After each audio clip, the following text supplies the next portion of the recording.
Oh! Chevreuil! Bon matin! Aujourd'hui, je m'en viens tester le Trek Fuel XE dans le petit réseau de Rawdon qui est situé à Pont-Brillant, derrière l'école Marianne. Il faut respecter les heures d'école si jamais vous décidez de venir, sinon on va perdre accès. Donc c'est important, on ne peut pas venir avant 4h30 la semaine pendant la saison d'école. Et ce qu'il faut noter, c'est qu'ici, on va avoir quelques pistes. On va avoir Rocky Road 1, Rocky Road 2, Slab Town. C'est vraiment un endroit fantastique pour les slabs et le tech. Pont-Brillant a une montée quand même pas pire, là. C'est quand même taxant. Si vous regardez ici, à droite, c'est là que je suis venu filmer le vidéo à propos du freinage. Et ici, on a deux choix. Là, on peut aller super wide pour s'en venir dans le slab. Et voilà. J'ai pas énormément de temps pour faire une vidéo aujourd'hui. J'ai 1 heure. Donc, je vais monter la montagne en mode boost. Je vais essayer de voir si je suis capable de faire Slab Town, RR1, RR2. On va aller voir Slab Town, qui est une black. Avec du tech. Les slabs.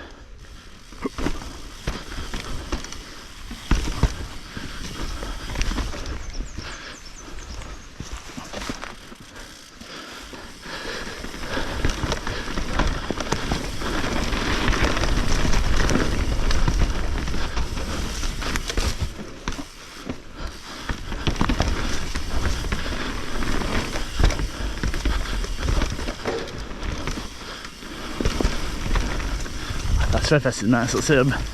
You can do that.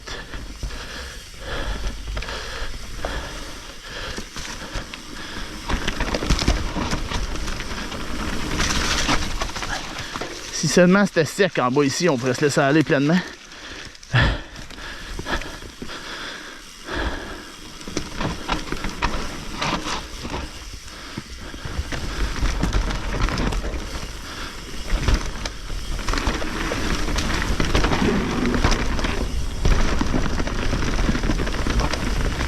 You! Là, je cherche la grip là pour tourner.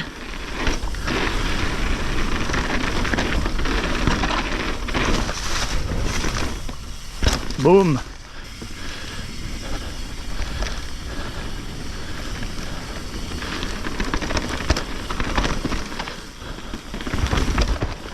Oh! Chevreuil!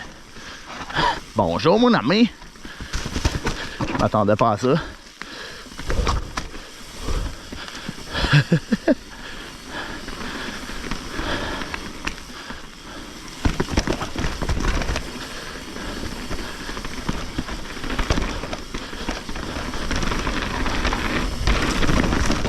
Je suis présentement en train de finaliser le review du bike. J'ai quand même quasiment probablement 200 km de fait sur le bike déjà. Donc j'espère vraiment que votre début de saison est incroyable. Le mien il l'est. J'ai la chance de rider avec plein d'amis, toutes sortes de niveaux, toutes sortes de vitesses. On s'améliore, on tripe, on rit. Vraiment, la saison de mountain bike n'aurait pas pu partir mieux. J'aurais même pas pu dessiner ou rêver un scénario aussi fantastique comme début de saison. On va aller voir Rocky Road 1, qui est également noir. On ira voir Rocky Road 2 après. Je vais pas faire toutes les features parce que je la connais plus par cœur, honnêtement. J'étais un peu... un petit bout, j'ai pas roulé ici. Là.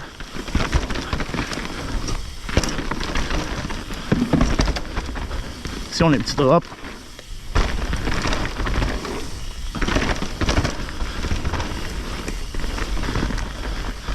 C'est des choses ici là, que je me souviens plus où il faut que je mette la roue.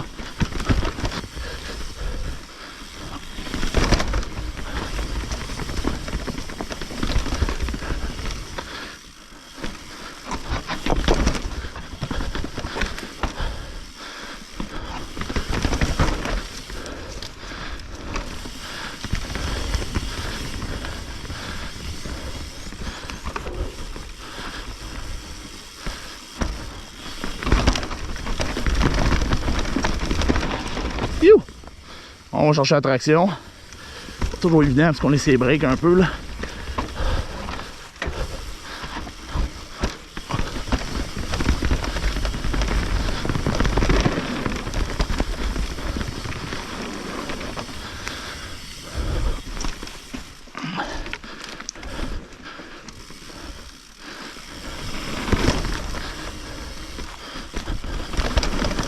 J'ai finalement pris ma décision pour ma part de DH, c'est acheté. Je vais aller rouler à MSS Bike Park cet été.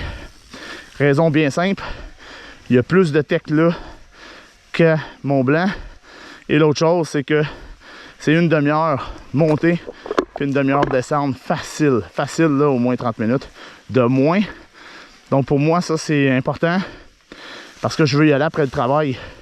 Donc vu que je termine à 15h05, 15h15, l'idée de pouvoir aller rider un 3h30 après est intéressant. Le fait que je vais revenir plus tôt aussi, parce que je finis à 3h05, 3h15, mais je commence à 5-6h du matin aussi, là. Je sais que je peux être fatigant avec mes avertissements et tout ça, là, mais sérieusement, en voici deux très importants. Si vous venez rouler ici, vous devez respecter l'heure de fermeture et d'ouverture du stationnement pour l'école, parce que sinon on va perdre accès à un des plus beaux bijoux du Québec. Deuxième chose, si vous venez rouler ici, puis vous n'êtes pas un local habitué de la place, venez pas rouler tout seul. Il y a des risques quand même assez élevés ici, là. Il y a des features avec conséquences plutôt graves si jamais on rate notre shot. Venez vous amuser ici, venez découvrir ça, venez pratiquer ces petites slabs, les grosses slabs, les plus grosses si vous êtes un expert. Venez voir ça ici, j'ai jamais vu ça à date depuis les fois que je viens ici. Ça s'appelle Carnivore. Aucune idée c'est quoi. Je donne l'idée que c'est une piste un peu plus cross-country, je sais pas. On voit. Ah, nice. Ok, ça c'est quoi? Ah, ça c'est super smooth, parfait. On lâche les breaks. On roule off camber. Donc il faut être doux sur les freins. On switch de terre à roche. Vous voyez, super grippy, je suis capable de contrôler ma vitesse. Je suis capable de tourner dessus aussi. Ça, c'est plutôt incroyable. Ça donne une idée comment il y a de la grip ici. Encore une fois, je tourne, je sais freins doucement. Je fais juste les à côté. Pas pour trop freiner.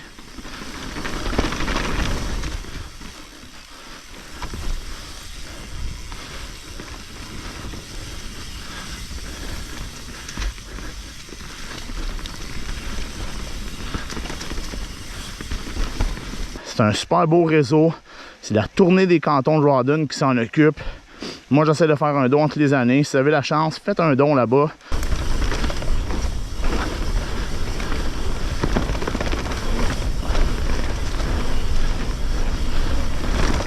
Maintenant, on va aller voir RR2.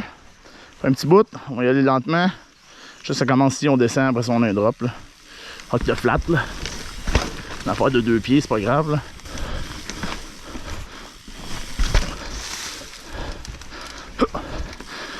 Là, je me souviens bien ici, c'est des escaliers. Puis à la fin, à gauche, on a somewhat of a drop to do. Off a rock. Voilà.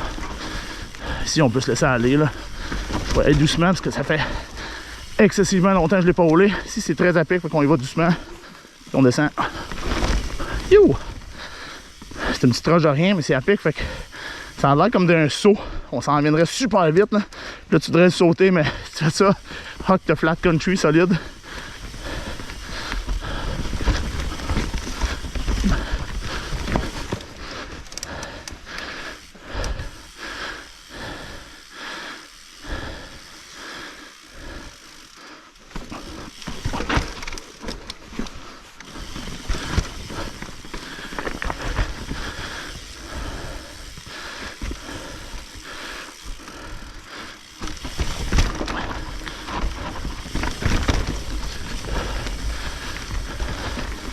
Je suis vraiment surpris, wow, par le trail bike, honnêtement. Là. Il fait de quoi de vraiment bien. Bon, si c'est un terrain un peu plus nébuleux, faut faire attention. On s'en vient ici doucement. Et là, on ralentit. Il Faut faire attention ici. La slab commence à avoir une bonne compression en bas. Quand on arrive en bas, il faut s'assurer d'avoir lâché brake pour avoir le plus de suspension maximum. Parce que quand on freine, on compresse les suspensions. Donc l'idée c'est de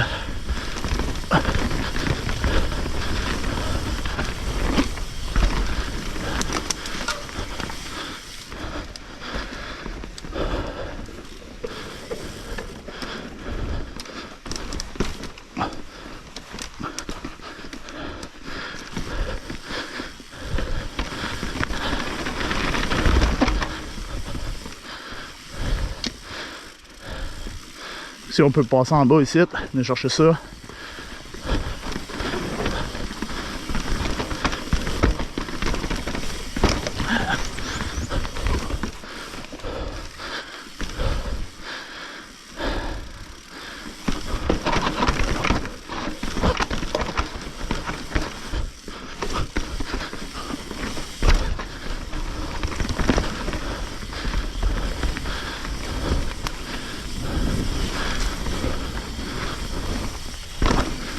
You! Wow!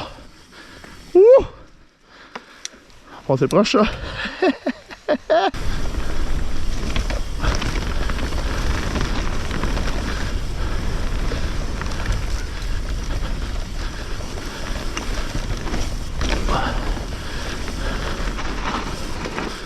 Et voilà.